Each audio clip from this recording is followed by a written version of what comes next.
So they're broken up, they're no longer engaged, but they still live together.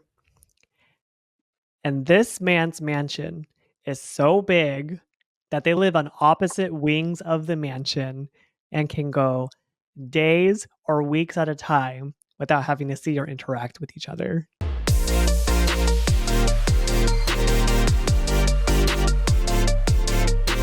Sisters,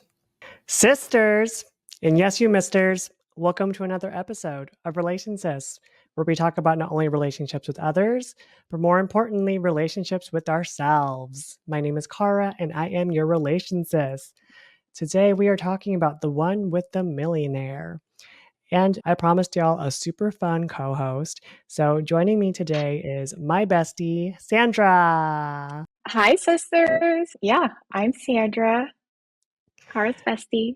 Sandra and I met in college. We were part of a co-ed service fraternity. Do you remember how we got close? Oh my gosh, I feel like that's a question we even ask ourselves. Every now we're just like, wait a minute, how did this happen? And we try to go back down memory lane and we really just can't pinpoint it. Like it just happened when we were both at Yeah. school. Yeah. Yeah. And we stayed in each other's lives. Yes. We got off on a weird foot at the beginning. I thought that she was fake as fuck. But as I learned out, she was a total baddie and a sweetheart to boot. Over the weekend, we actually went viral on TikTok. Oh my gosh, yeah, very unexpected as Yeah. things go when you don't expect to be viral. Yeah, I know. It's almost as if when you don't feel the need to be seen, you will be seen. Wow. We watched the Drag Race finale where our girl Nymphia Wind was crowned. Woohoo! That video got like 70,000 views. Yeah, I'm happy that we got to capture that moment. Yeah. And I was shocked, but I was pleasantly surprised. Clearly, you could hear my shock. I just Yeah. gay screamed for 5 minutes straight. And yeah, it's gotten over 9,000 likes, which is, Dang. yes. Sandra and I had a sleepover last weekend, our first sleepover in her new house. How's home living? It's good. It's good. You could see I tidied up, but home living's good. We finally hung up some pictures. Actually, we hung them up after you left, before the family party. Did the husband help? Yes, he hung them up. I made sure they were aligned, leveled, and then he hung them up. But then the next day, some family members, because we hosted a little shindig for both of our families to mingle, they were like, wow, these are some nice picture frames. And instead of Jason could have just said thanks, but he exposed us. He was like, we just hung them up yesterday. I was like, no one needs to know that. Why would he do that? Jason Pliss. Exactly. No wonder that's his handle. It is his handle. It's very appropriate. Sandra is freshly married. How many months has it been? What? We're in April now. 3 months married, a little over 3 months. Very crazy. I'm just wearing my wedding band right now. I like to wear this one on my day to day.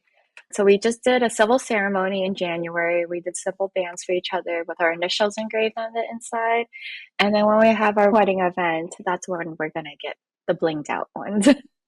Yeah, that's Yeah. cute. Wait. Yeah. Oh, wait, no, this isn't a green card marriage, so it doesn't matter about the Oh my legitimacy. God. No, but Jason jokes. I have the photo right here actually. Jason joked that it looks like a green card marriage because of my outfit at home. Oh, no. When Kathy was like, "What do you think about Sandra's wedding dress?" And I'm like, I can't say shit. It's cultural. But I did My like it. mom wasn't a fan. Okay. That doesn't strike me as a surprise Yeah, like when in is this Lily point. ever a fan? Right. Everything is never going to be good enough for Lily. That could be a whole podcast episode. That could be the things you hear at the nail shop. So today's episode is titled The One with the Millionaire, a continuation of the series of The X-Files. Sandra today will be filling in as my co-host. Speaking of the X-Files, like I'm curious, what inspired the X-Files? That is a great question. Your girl's been around the block. if you know what I mean. Oh my God, we were just watching J-Lo's documentary and all the memes of J-Lo and the damn block. Whenever I hear it, you have no idea what I'm talking about. No, and I often don't. I feel like I live under a rock sometimes. So whenever Clara makes these references, I'm like, I don't know. Sandra is a Martian and doesn't always have a grasp of the human language either. What inspired the X-Files? Oh God. I think the tagline for the X-Files is mistakes I made so y'all don't have to. Like your girl's been around the block and she's had a lot of exes that live in Texas. Not official exes, but people who I've dated. So your girl had a checkered past. But I've had stories, and not to sensationalize things, but a lot of stories that I have, when I tell them to friends, they're always like, what the fuck? Are you a human being? That can't be real. But it is real. I feel like I could talk to y'all till I'm black and blue in the face about all things about relationships and talking in the abstract. But I feel like having stories gives me tangible examples in order to humanize the concepts that I'm talking about. Y'all, what Cara says is true. Like, when you hear some of these stories, you're probably thinking, is this real? Is this true? And I can attest to it. I thought the same thing too, but they are real and true, and it's crazy. I was wondering, do you ever feel like your episodes could be too ranty? That was a concern of mine, probably still is. I had a moment where I pulled a friend aside. Like, I don't want a whole podcast centered around my crazy life and all my exes. But my friend was like, aren't all podcasts literally rants? Even if it's about sports or news, current events, everything's a rant when you think about it. And I was like, oh, when you put it like that, I guess that's fair. So yeah, apparently all podcasts are rants. So if I'm ranty, I'm ranty. But I'm ranting for a good cause and for the education of the youth. So the year was 2020. Sandra, take me back to 2020. 2020, oh my gosh. As we all know, that was when the pandemic happened, the pandemic. Car and I stopped seeing each other. The world stopped. The 405 was actually empty when we drove on it. I remember the last time we saw each other before the pandemic hit, and we didn't realize that it was going to be a forever thing. There was a couple scares. People were like, stay inside. And you went to Mitsuwa for me and bought some bok choy. So you dropped the bok choy off at my place. And little did I know that was going to be like the last time I saw you for months, which was unheard of for us at the time. I think it was after a couple months we finally caved in, but we still kept our distance. We had car picnics. So we would go to a park and then park next to each other and roll our window down and eat in our separate cars while yapping to each other. It was like your driver's seat to my passenger seat. So even between us, there were two seats plus a car's distance between us.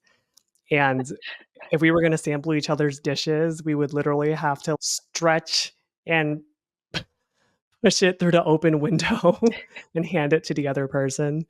And then we graduated to actual picnics because we realized this is not sustainable, having no human contact whatsoever. Zoom can only go so far. We caved, but we stayed strong for a while. 2020 was pretty crazy, y'all. I think it was just crazy with the world slowing down, but also nice. It was a nice pause in life. But with that pause, was there a pause in your dating life in 2020? COVID aside, right before pandemic hit, I was dating someone that if I had stayed with, it probably would have gone down an abusive route.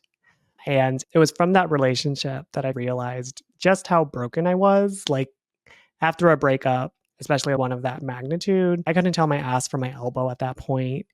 And I really had to recalibrate and realize that I had so much work that I needed to do on myself.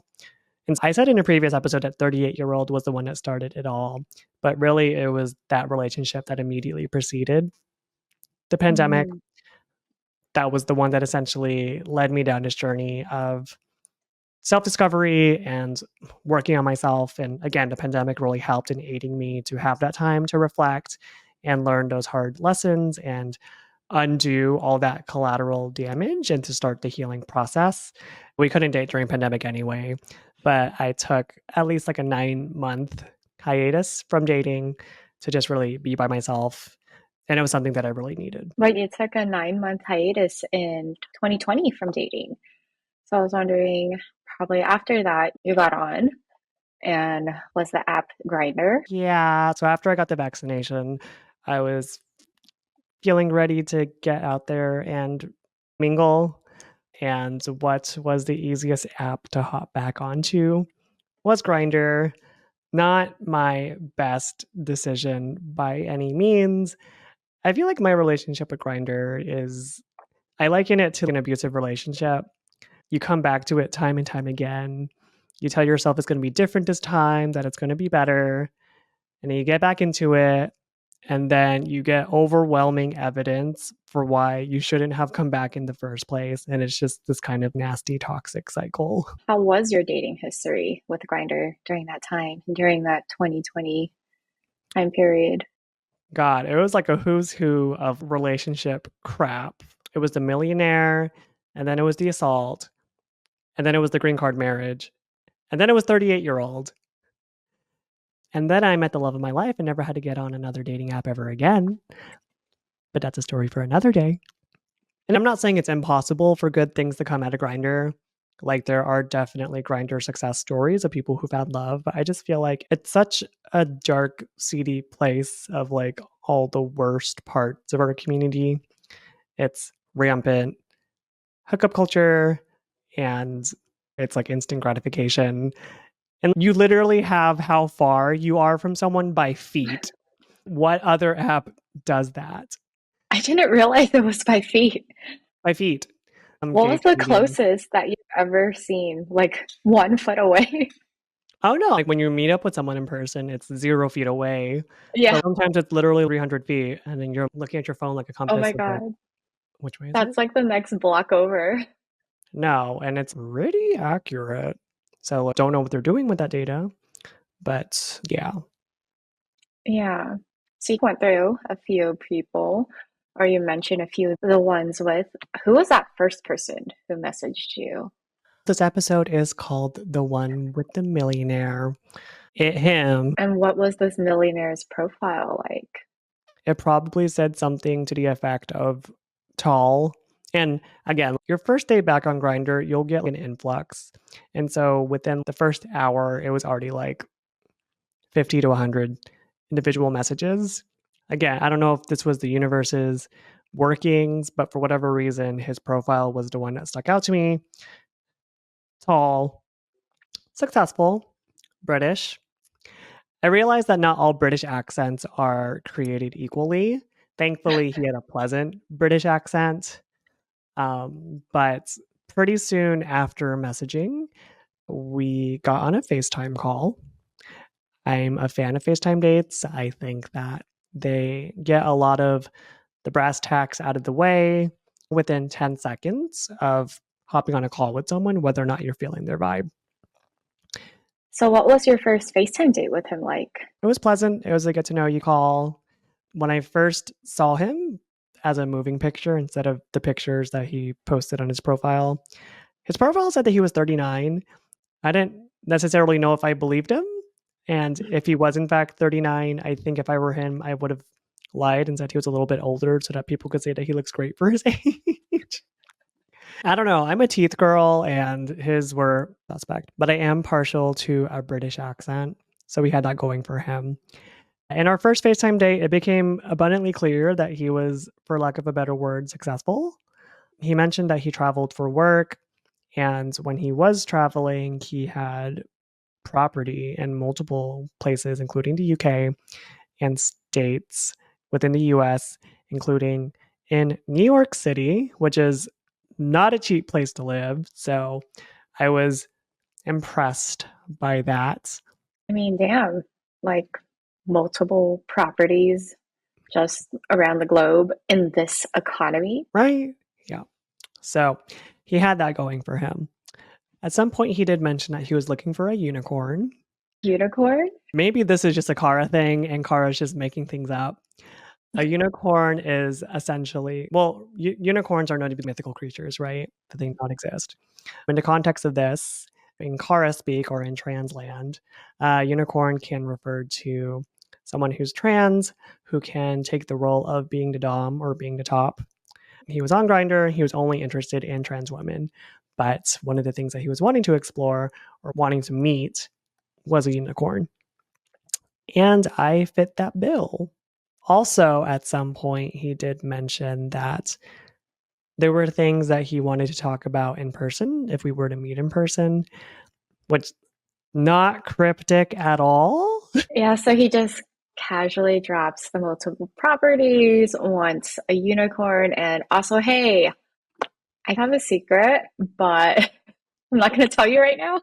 And I'm over here just married with kids. What body is in the closet? Like, where's this going? Yeah, I'm sure your mind was probably just going off thinking of all the possibilities. This was something to note. It was a flag. A flag.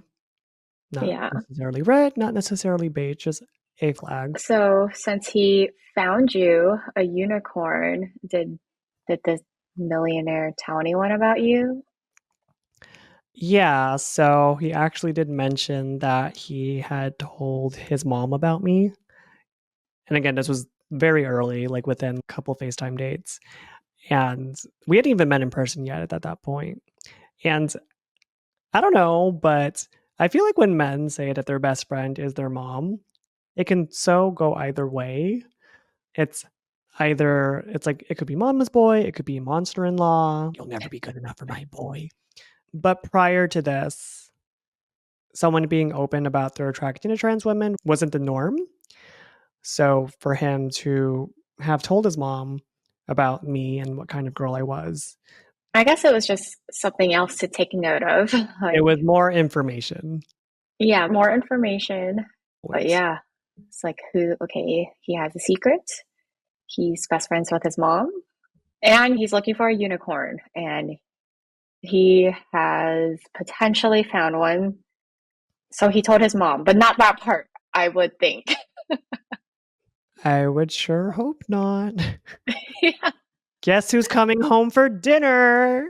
Okay, Unicorn. so all of this is before meeting in person. Have you made plans to meet in person, like at this point, like to have an in-person date? So we were making plans on a Friday and we were supposed to get ice cream on Sunday. But actually, on Saturday, he texted me and said that he was actually going to be in my area. So if I would be open to an impromptu date, and he was going to come pick me up.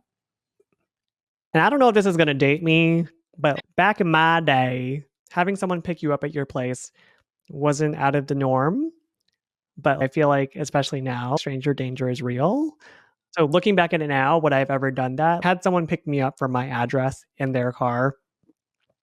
Probably not, especially given other scenarios that I found myself in later. I'm definitely a proponent now of having your own means of transportation so that for whatever reason, if things go south or sour, that you have a way to leave.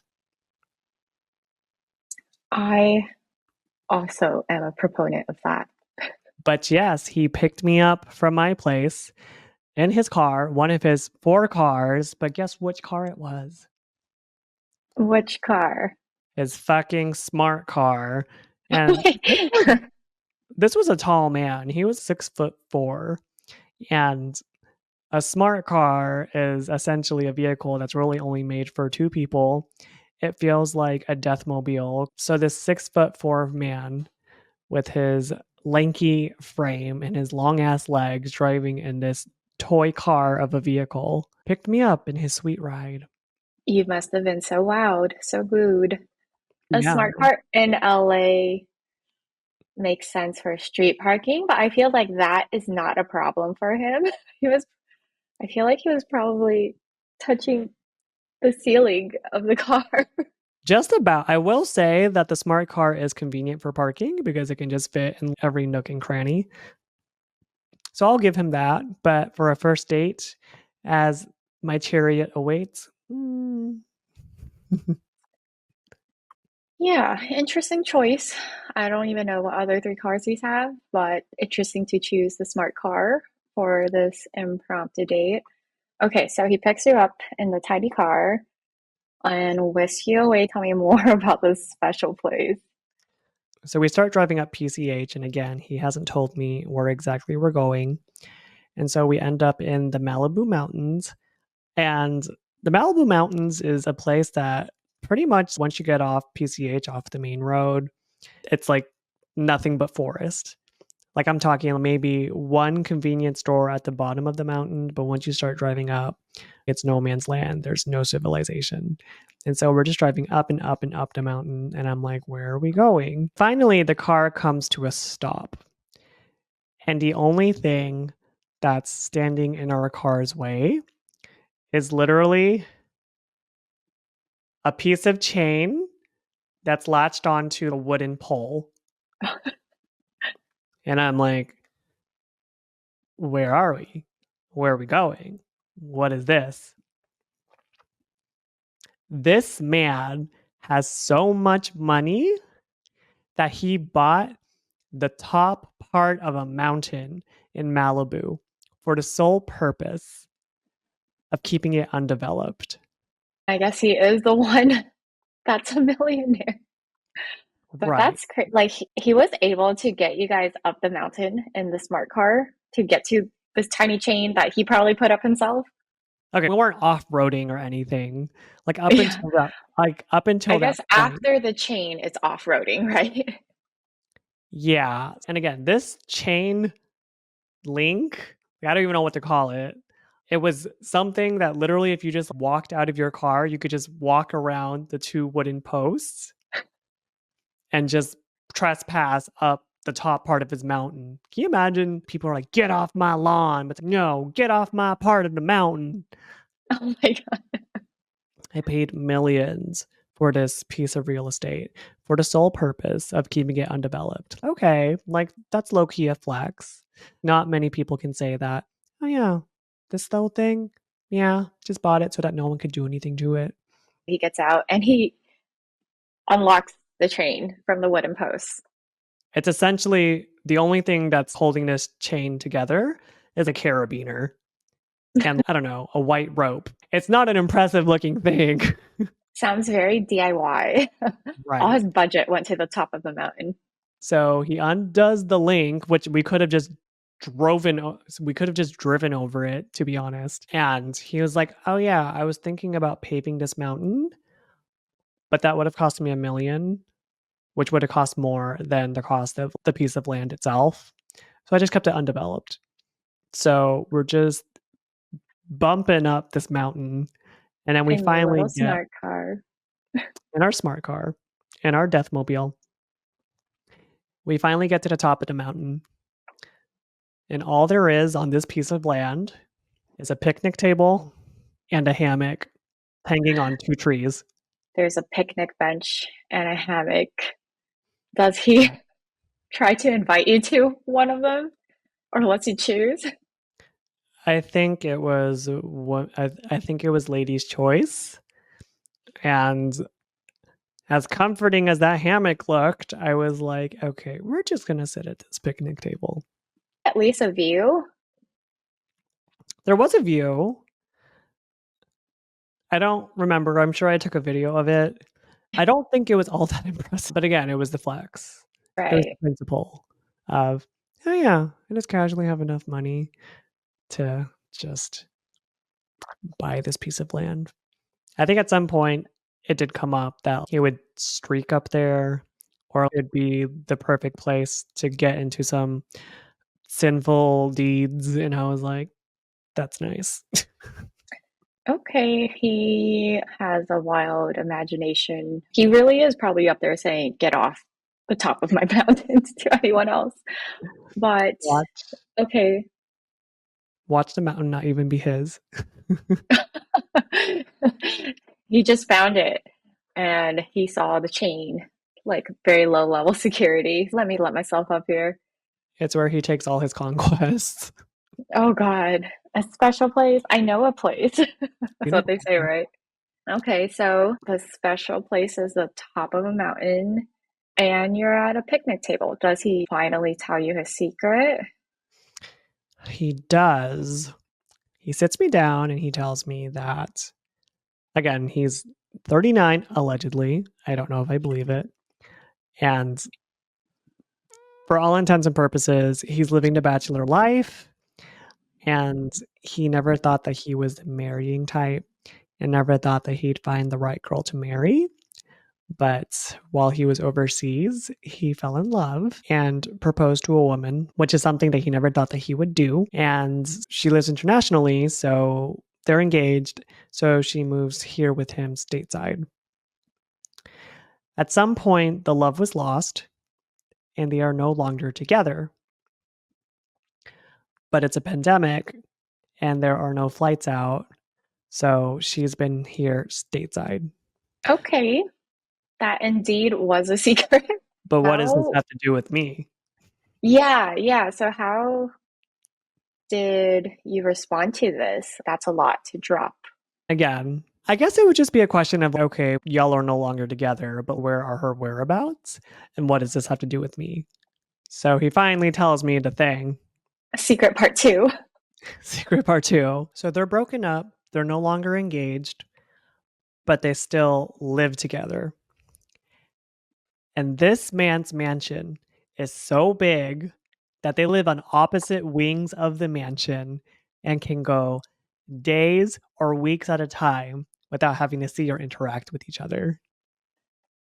That's why I keep using this word, but I feel like that's the reaction. Like that's wild. Like everything. Okay. So that's how it has to do with you because she's physically living with him, but not necessarily in the vicinity, depending on how you think about it, I guess. Did he say how long? Because you said like days or weeks. Like how long she's been in that other wing?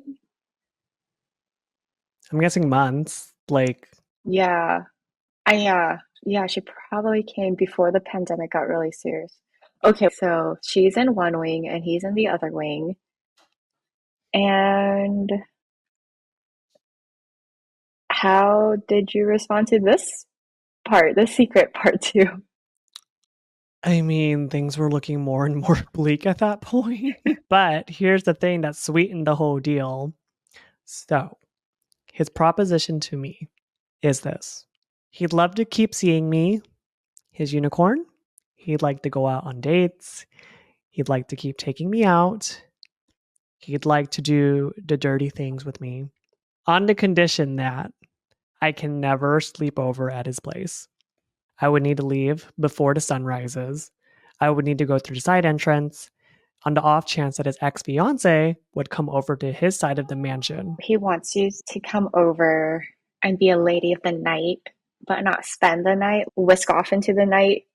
It was giving Beauty and the Beast vibes. You were banished to the east wing of the mansion, and you can never go to the west wing.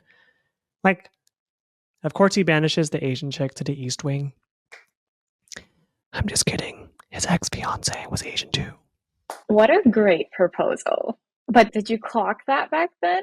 That this wasn't a great proposal? Did you still see him afterwards? So we still had one date planned. The original date, the ice cream one, right? Yeah. Okay. Oh, so Well, it happened, then you saw him again the very next day? yeah. He didn't want me to give him an immediate answer because he knew what my probable answer would be. So he wanted me to sleep on it. But why? Yeah, I guess you slept on it. But why did you agree to see him again? I don't know, because I'm sure everyone listening is like, girl, get out, run. Bad news. But I think for me, it was my first getting back out there. And I wasn't necessarily looking for a relationship. And I guess in that time, the headspace I was in was it wasn't necessarily a deal breaker because I wasn't necessarily looking for a long-term commitment partner, boyfriend. So I think at that time I was still trying to determine whether or not he was someone that I would want to keep seeing. Not even in that way, but just do I fucks with you? Do I care for your company? Yeah, probably in that time too. Company was very scarce. So I could see that stepping behind that mindset. It's pronounced scarce. What did I say? Scarce. Oh, this is These are what the Tara wore. Sandraisms I'm talking about, y'all. Damn it. I totally thought I said it right. Wait, scarce? Scarce. Scarce. Scarce. Gosh, even when I said it both ways that time, I was like, I can't tell which one's right. Okay, it happened, y'all. Wait, actually, let's take a step back. Can you remind me what the age difference was? He was allegedly 39 at the time. I was 26, so it was a 13-year age difference. And it really showed. I was watching a lot of YouTube videos about how to keep conversation going and how to grow intimacy through texting and stuff. And so one of the things that the videos were suggesting was like, oh yeah, you should ask about song recommendations. Like you should try to learn more about their world. So I asked him for a song recommendation and he sent me something that was not even from a different generation. It was just genuinely something that I did not think sounded good. It sounded like noise to me. And I like sending GIFs. So I sent him a GIF of Mean Girls and he just went, LOL, what's that? And I am past the age of introducing people to Mean Girls. If you have not seen Mean Girls, you are not the person for me. Another thing to note. Can you imagine if that was the reason why I ultimately left? Because he didn't know Mean Girls, not the fact that he was banishing me to the east side of his fucking mansion. I draw the line at Mean Girls. Yeah. But yeah, that's also so crazy. The wings, like you're saying, So you wouldn't technically be seeing this other woman and she wouldn't be seeing you, but part of the proposal is no, you can't stay over. the There coffin. still was a yeah, there still was a second date though. So that original date, the ice cream one, the next day, Sunday. So did you end up getting ice cream? We did. We got Salt and Straw on Venice Beach. And then he took me to his office building, which was literally on the Venice Beach boardwalk. Do you know how expensive that piece of real estate is? So, again, it was COVID times. So the office was completely clear. It was pretty much bare to the bones, no furniture in there, except for a lone sink downstairs. And then upstairs, there was nothing but a couch. Wow, how convenient. Wow. More Sad. wooing. First an empty mountaintop with a picnic bench and a hammock, and now an empty office building with a sink and a couch. Which probably cost at least like 20 grand to rent a month. Wild. Do you make it onto, do you sit on this couch? We're sitting on a couch. And again, this was pandemic times. So I don't care about doing the nasty, but I like human contact. Cuddling is nice. So I literally just wanted to cuddle, but his hands were going places. And your girl didn't want to do that. And he was like, why not? We're already this close to each other. So if there was going to be any if there was going to be any COVID transmission, it would have already happened. And I'm like, is it unfeasible that I just don't want to do that? And I just want to cuddle. The audacity of this man. My audacity to be like, no. Oh my gosh. Okay. You shut him down as you're right. Do you or him like bring up the proposal again? So he asked me if I had an answer for him. And ultimately, what I told him was that that's a lot to offload on someone. And looking back at it, he knew right from the get go that the secret that he was harboring was something that was potentially damning, if not a total deal breaker. So we could have just skipped all that if he had just been forthright about it from the get.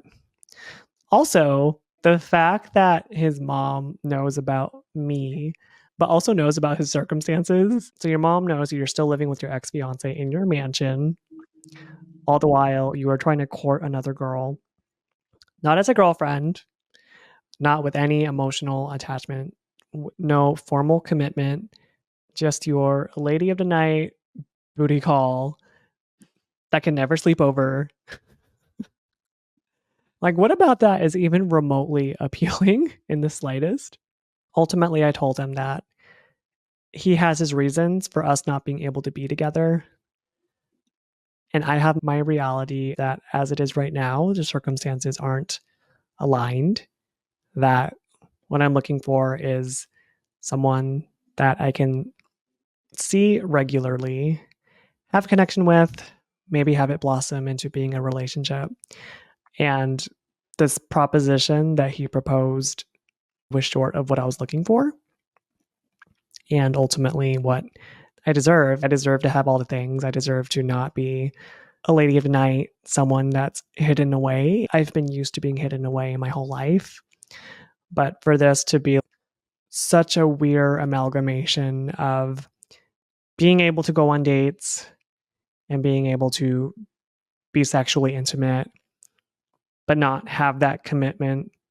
All the while, there's this whole other woman in another wing of the mansion that I can never see, who can never know about me. It's just not the life I pictured for myself. It's a lot.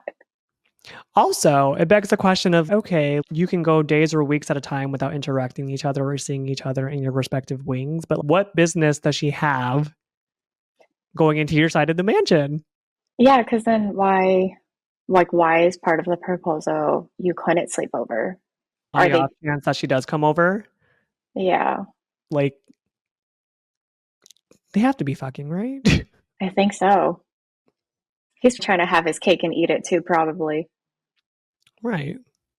So ultimately, what I told him was he had a lot of ish to sort out, and that maybe down the road, once he was on the other side, maybe we could reconnect. But in the meantime, I needed to go and live my life and find someone who treated me with the respect that I deserve.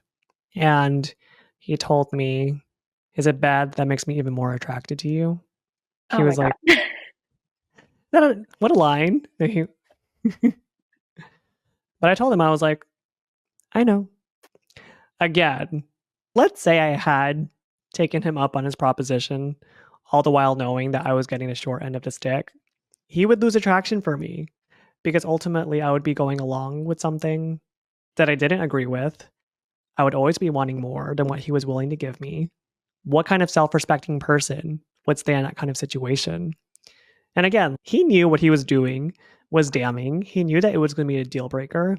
But what I don't understand is people who not only want to have the booty call, but also have a friendship with them, but also have an emotional connection with them, be able to go on dates with them, not having the relationship title, not giving that commitment. I don't know. What do you think about that?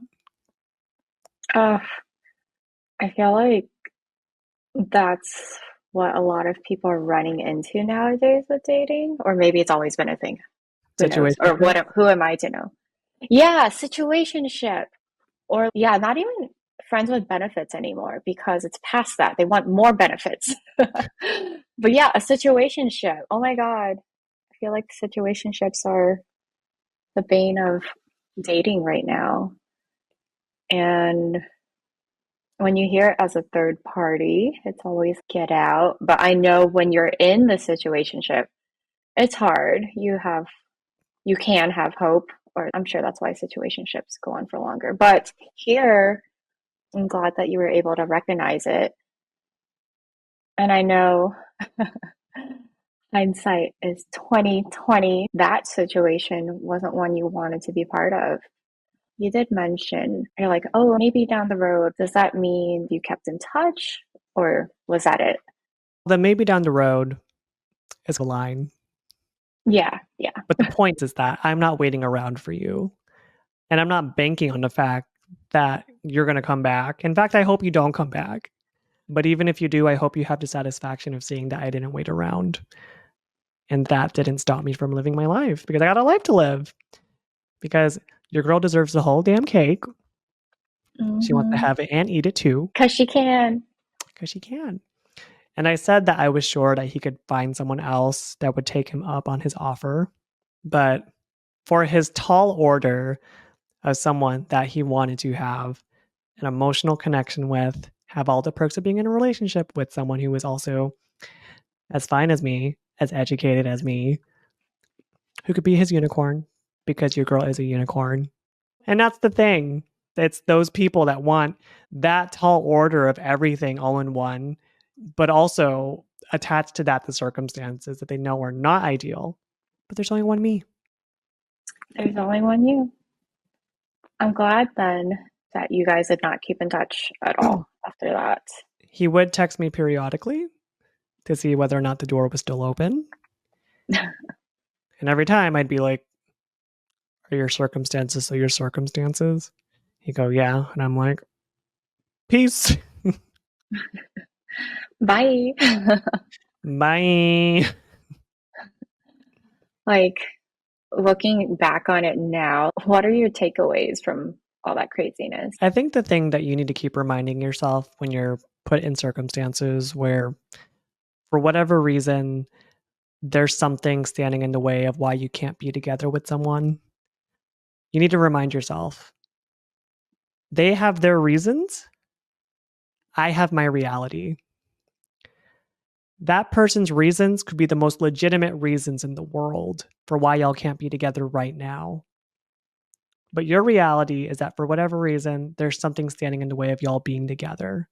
And your reality is that there's something here that's not working.